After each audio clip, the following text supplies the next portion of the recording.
I lost my mom last year, and I feel exactly the way you do. Speaking about you, talking about your mom, right? The person goes on to say, but my wife and family doesn't know how I feel because I have to be okay for them. I have to be okay because I have to be okay to be their provider and always be there for them. He said to me that we were talking about grief, and he said to me, I would wake up in the morning, I would take care of my kids, take my kids to school, pick them up from school, get home, be the amazing husband, put them to sleep, and I would take out a bottle of whiskey, lay on the ground of my kitchen floor and cry myself to the next morning, and then wake up every single day and have to be keep fine. on doing it. This is a guy who is intelligent, he is smart, he is successful, and that's the only way he could mourn. Did his family know it was that bad?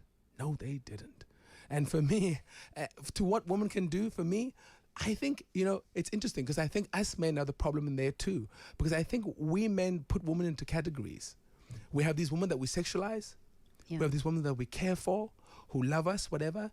But I think we need to be open to having all these women in our lives add to our lives. But I do think a lot of us have an ownership of women that we go, no, she's the sexy girl. We can't talk about emotions with her. Okay, this is my friend who's my girlfriend. Okay, cool, I can talk about, but I can't show her too much emotion because I still have to be this man. I think it's going to take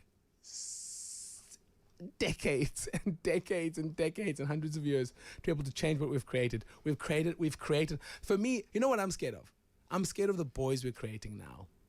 I'm scared of boys who've been told how terrible they are for so long.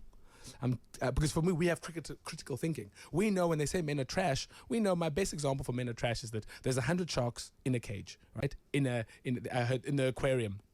And you're swimming with 100 sharks. You have to treat every single shark in that cage like it could eat you. You can't go, not all of them will eat me. All of them will eat you. And that's for me, men are trash, I get that. But when you're 13, when you're 12, when you're 10, can you decipher what they're talking about? So you've been told your entire, most important years of your life that you're trash and you're terrible. Studies have shown, ask a young boy, does he love being a man or does he love being a boy? He said, no, boys are terrible. But he goes to Elon Musk, he goes to Trump, and he goes to Andrew Tate, and Tate's talking about working harder, got a job, go. Those are the only people who are telling him. But when I grew up, I had Nelson Mandela, guys. I had Muhammad Ali. What? You know what I mean? I had these people, Steve Biko, that I could look up to. That's the masculinity I grew up on, right? But close relationship with my mother. My mother loved me to the point of toxicity because she was telling me how great I am continuously. But, hey, disciplinarian, which helped me. For me, discipline equals freedom, right? I'll never forget, I was traveling the world with a musical when I was 9. One day, I got home, my mother made me do the dishes. I said, what? But I'm famous. Know who I am? Do you know who I'm 9 years old. My mother was like, no. For me, discipline is love and freedom.